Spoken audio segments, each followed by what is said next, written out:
Good day and welcome to another Global Performance Excellence webinar offered by the Institute of Industrial and Systems Engineers. As I've mentioned in previous sessions, I think we're up to 130 sessions we've done in the last 4 years. I'm joined today by Jared Frederici, a colleague of mine. He works with the Poirier Group and he's a master black belt, and he's a senior leader in the Poirier Group, and you'll hear more about him.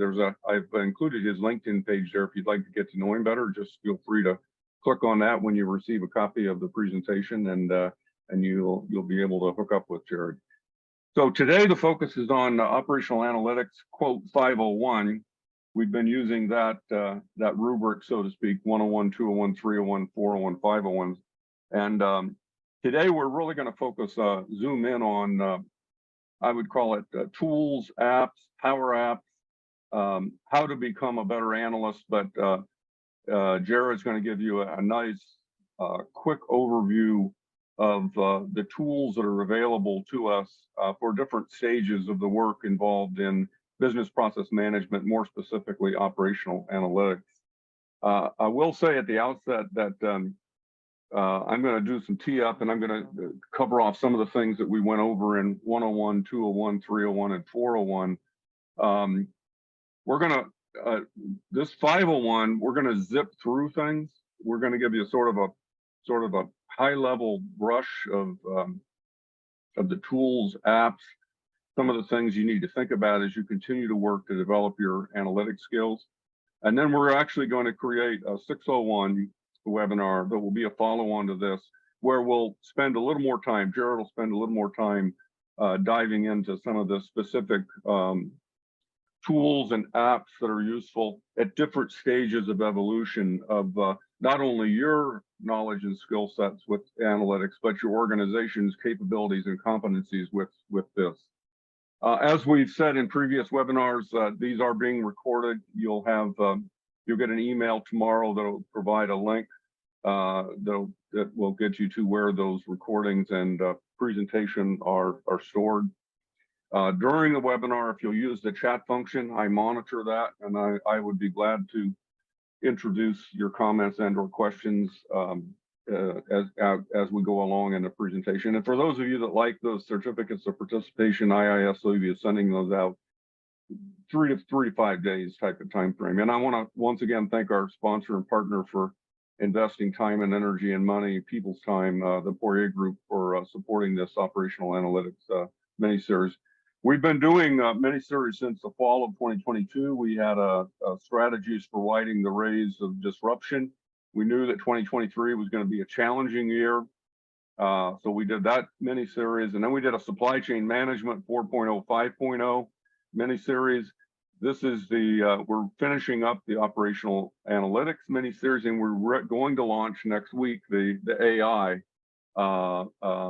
mini-series. So we've been doing a number of 3-4 webinar sets, so to speak, that give you a cluster of information. Each of these mini-series has culminated in an article that's been published in the IISE magazine. The one back in fall of 2022 is on the left, the supply chain mini-series in the middle there, and most recently, just this month, the operational analytics article that Jared and I wrote, which capstones these webinars that we've been doing in a way. You go to the IISE website, the link is here. Once again, once you get a copy of this presentation, you'll be able to click on that link. It will take you right to the operational analytics.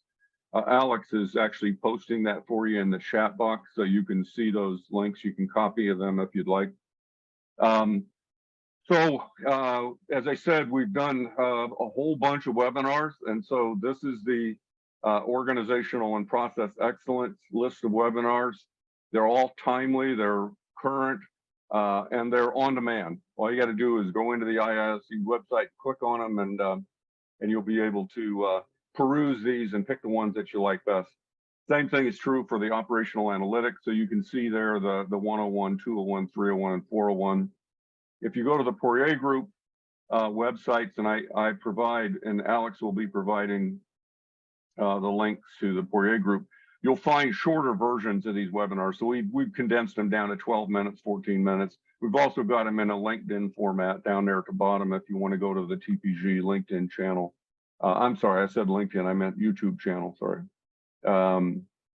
So I'm going to start off, and this is going to be sort of a recap of what we covered off in 101 through 401, and then I'm going to pass the baton very quickly to Jared. So the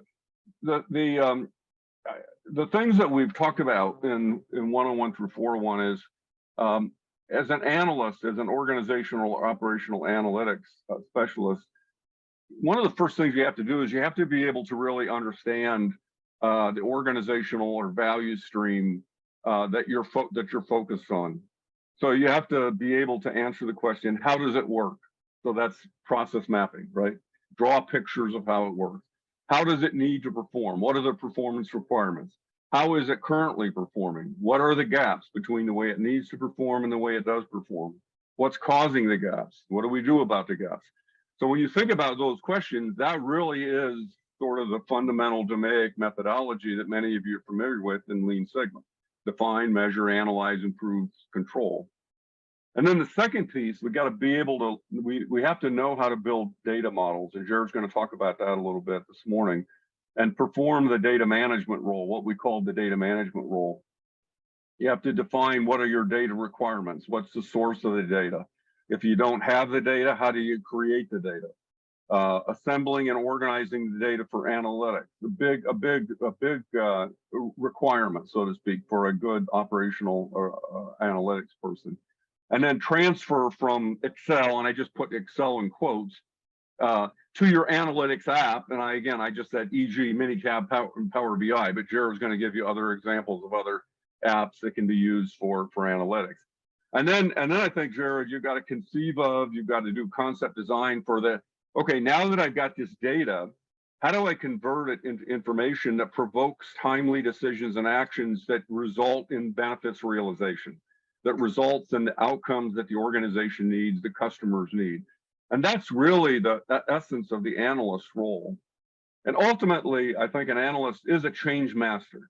They have to be able to create systems that provoke the right kinds of decisions in the right time frame, and produce results that make a difference to the organization and to our customers.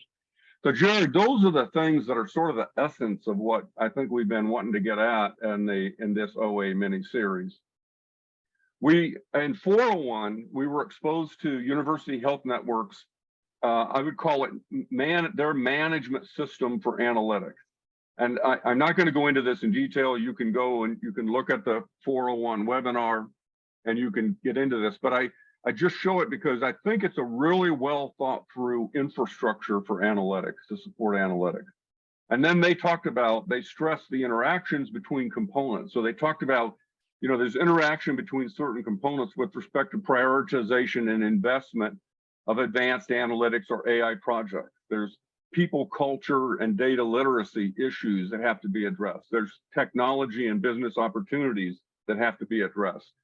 So I think that model, those models that they introduced us to that are the framework for how analytics has been playing out at University Health Network in Toronto. And a number of the attendees of that 401 webinar said, boy, this will work in any organization. This isn't just a healthcare organization, this will work anywhere. And I totally agree with that observation that was made. Then the other thing I liked about, they talked about the core roles that they've got in the analytics function. So they've got the decision support analyst, and they talked about what's the role, what's the skills, what's the value proposition, the analytics consultant. And then I really like this one, the data storyteller. I think that this is really the essence of the apex of that analytics triangle we've been talking about in 101 through 401. And so this picture, we showed this picture in a number of our sessions. This is really what Jared's going to be talking about today, is he's going to be talking about tools and methods that can be used to get data, sort data, arrange data, present data visually. And then I think, Jared, the mechanism, once we get to explain with a story, now we start getting to the art of analytics. Maybe, I don't know, maybe AI is going to get really good at telling stuff with a story. Maybe it will, and you could talk about that too. But so anyhow, I like this slide because I think it sort of represents, and Jared again today is going to talk about mechanisms and tools and apps that help you do this.